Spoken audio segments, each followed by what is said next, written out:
Assalamu alaikum wa rahmatullah, j'espère que vous allez bien. Me revoilà, je suis enfin de retour de vacances, walhamdulillah. Et par la grâce d'Allah, j'ai pu fêter l'Aïd avec mes proches, en famille, walhamdulillah. Par la même occasion, j'ai été amené durant mon voyage à visiter plusieurs villes du Maroc, avec des villages, je peux le dire, somptueux, des villages montagneux, très très jolis, de belles cascades. Il faut dire que le Maroc, comme d'autres pays du Maghreb, c'est un très beau pays. Ce qui est bien aussi, c'est que les habitants sont assez gentils, il y a une certaine sérénité qui se dégage, notamment des lieux de culte. Ceci étant, malheureusement, il y a quand même des problèmes, et pas des moindres, dans les lieux de culte. Je pense que vous êtes familier au fait que dans beaucoup de villes du Maghreb, il y a beaucoup d'ignorance dans les mosquées et en découle de cela certaines catastrophes. La culture prend parfois le dessus sur la rigueur spirituelle dans beaucoup de pays à majorité musulmane. Beaucoup de ceux qui ont grandi avec entre guillemets l'islam comme héritage n'ont jamais approfondi réellement leur religion et suivent de surcroît les pratiques locales. Comme je le disais, parfois c'est par ignorance, mais ça peut être délibéré. Allah connaît le contenu des poitrines. Dans tous les cas, ici mon but sera d'expliquer en quoi le soufisme, qui est très répandu au Maroc, n'est pas quelque chose de correct dans beaucoup de points. Certains disent non, mais le soufisme, tasawwuf, c'est la branche spirituelle de l'islam. Mais quand on regarde de plus près, ce n'est pas le cas. Alors je reste équitable, j'avais déjà parlé des salafis, j'avais parlé des tablirs et de certaines de leurs erreurs, mais aujourd'hui on va parler du soufisme, on va s'y attarder et regarder en quoi il y a des erreurs et en quoi j'ai pu constater de moi-même certaines choses qui n'ont rien à voir avec l'islam. On en parle tout de suite après la petite intro.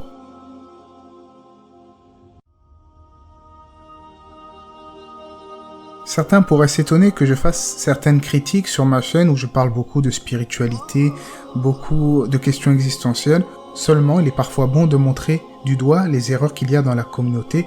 C'est notamment le cas de l'idéologie soufie. Certains vont me dire, oui mais n'exagère pas, ils ont des bonnes intentions. Ils veulent s'élever spirituellement, ils veulent se détacher de ce bas monde. Et je réponds que il n'y a aucun doute que cela est bien de vouloir atteindre un certain ascétisme, une haute spiritualité. Cela est demandé en islam. Tant qu'il n'y a pas d'excès, cela n'est pas condamnable. Mais quand il y a de l'excès, qu'on dépasse le cadre religieux au profit de l'innovation, de l'hérésie, qu'on dit en arabe bid'a, eh bien là non, cela est à rejeter car l'islam ne tolère pas cela. En effet, en islam, pour qu'un acte d'adoration voué à Allah soit accepté, il faut deux conditions. Premièrement, la sincérité al-ikhlas, la sincérité pour Allah. C'est-à-dire que toi, tu vas œuvrer pour Allah seul et sans associé, et non pour le regard d'autrui. Et si tu ne fais pas ça, tu es hypocrite parce que tu œuvres pour que les gens te voient. Donc la première condition, c'est la sincérité. La deuxième condition, al-mutaba'a, c'est la conformité. La conformité à la législation divine, al-sharia. En gros, chacun de tes actes d'adoration doit être en conformité avec les textes religieux. Il doit y avoir une preuve dans le Coran et de la Sunna de ce que tu es en train de faire pour adorer ton Créateur. C'est pour ça que on connaît la fameuse règle, dans les affaires de ce bas monde, tout est autorisé, sauf ce qui a une preuve du contraire, et dans les affaires religieuses, tout est interdit, sauf ce qui a une preuve dans la législation d'Allah. Malheureusement, cette deuxième condition, la conformité, n'est pas respectée chez beaucoup de personnes s'affiliant à l'islam, et notamment au Maghreb, comme je l'ai évoqué précédemment. Pour ce qui est du soufisme, il est dit qu'à l'origine, le mot soufisme vient de al-souf, c'est-à-dire la laine. Du fait que certains ascètes de Koufa s'habillaient d'une manière modeste avec de la laine. En fait, les premiers soufis portaient ces vêtements pour être modeste, être humble. Ils ne voulaient pas porter de trop beaux vêtements, etc., etc. Jusqu'à là, rien d'anormal. Chacun s'habille comme il veut, tant qu'il n'est pas hautain, qu'il ne s'enorgueillit pas, ou qu'au contraire, il va interdire aux autres, il va dire, attends, ne t'habille pas avec des beaux vêtements, il faut s'habiller que avec des vêtements de laine. Non, cela n'est pas correct. Chacun s'habille comme il veut en islam, tant qu'il respecte les lois de la législation. Ça, c'était la base. Mais il y a à redire sur les dérives que le soufisme a connues dans le passé et toujours aujourd'hui. Il y a eu en effet énormément de confréries, c'est pour ça qu'on ne va pas citer toutes les erreurs qu'il y a dans chacune des confréries, ça prendrait des heures et des heures. On va rester très général ici dans cette vidéo et je vais citer les cas les plus connus de ce qu'on peut voir dans le soufisme.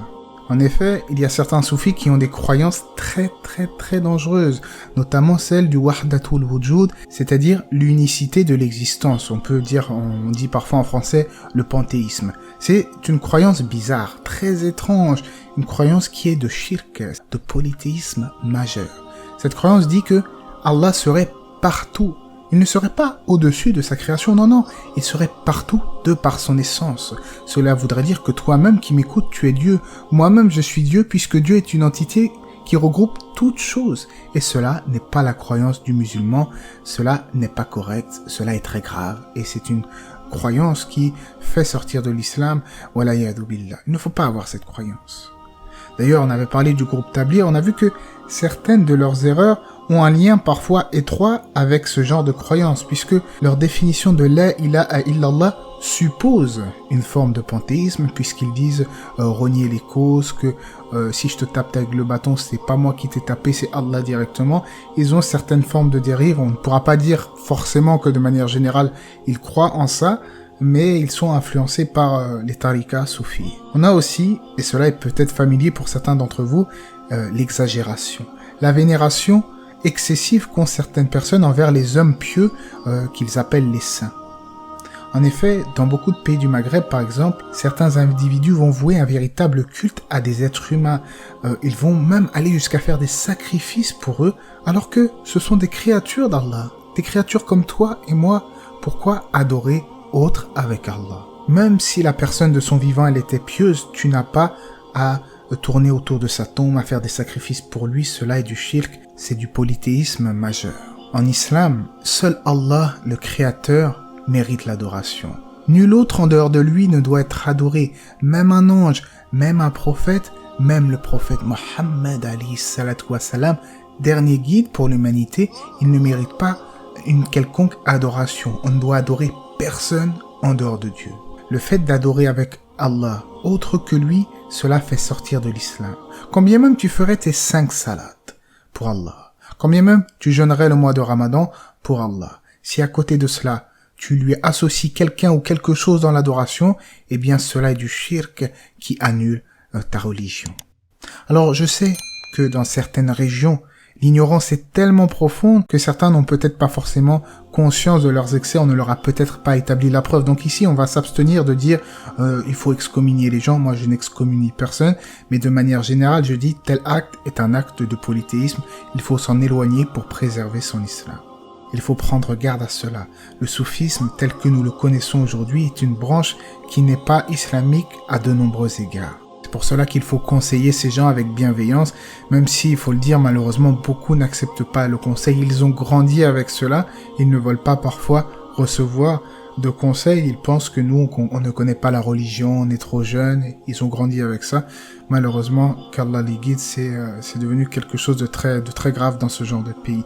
On voit parfois, à la fin de la prière, ils commencent à réciter Ayat al-Kursi en groupe. Normalement, ça c'est individuel, où tu les vois faire des assemblées après l'Aïd, une grande fête dans la mosquée, ils commencent à invoquer Allah de manière non légiférée que les compagnons n'ont jamais connue. Ils se mettent en transe à dire Allahu, Allahu. Est-ce que cela est légiféré? Est-ce que cela est une pratique islamique? Non, ce n'est pas le cas. Même au niveau de la jurisprudence, parfois il y en a certains qui m'ont dit, quand tu fais ton deuxième takbir, après le takbir al-ikhlam, il faut pas relever les mains, parce que en fait ils sont malikites beaucoup au Maroc, donc ils ont une certaine pratique, et malheureusement quand ils voient des gens pratiquer autrement, ils reprennent.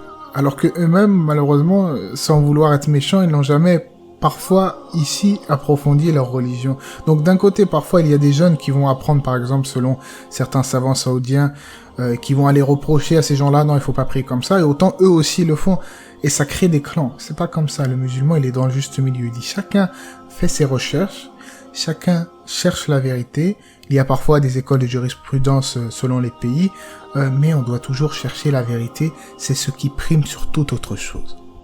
Sur la base de ce que nous avons vu aujourd'hui, eh bien, on peut reconnaître que il y a des dérives dans les confréries soufis, des innovations religieuses, parfois même des croyances très graves, des croyances comme nous l'avons vu de wahdatul wujud, d'unicité de l'être divin, et tout cela évidemment, n'a rien à voir avec l'islam de près ou de loin. C'est pour ça que ici, dans cette vidéo, je vous avertis en toute bienveillance qu'il ne faut pas voir les groupes islamiques, entre guillemets, comme différentes voies qui mènent à Allah. La seule voie qui mène à Allah, c'est la voie que nous a conseillé le prophète, le Coran et la Sunna, sans esprit partisan. Tout ce qui est « moi je suis soufi, moi je suis salafi, tabliri, ikhwani », il faut mettre tous ces groupes de côté et aller de l'avant comme nous l'avait conseillé notre shir qui est mort, Shir al-Uthaymin, rahimahullah. La voie de l'islam, elle est claire, de jour comme de nuit.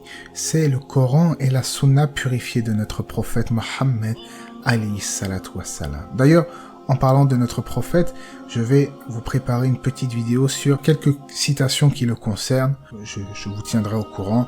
Là, je viens d'arriver, je vais prendre le temps de me reposer. Mais je voulais quand même vous faire une petite vidéo puisque j'en avais parlé. J'avais dit que je ferais des vidéos sur ce sujet et notamment sur les citations sur notre prophète Mohammed, alayhi salatu wassalam. En tout cas, j'espère que cela vous aura été bénéfique, aura éclairé certains. Et je vous dis à la prochaine. N'hésitez pas à vous abonner, à aimer la vidéo. Allah c'est mieux. Que la paix et les bénédictions d'Allah soient sur le prophète, sa famille et ses compagnons.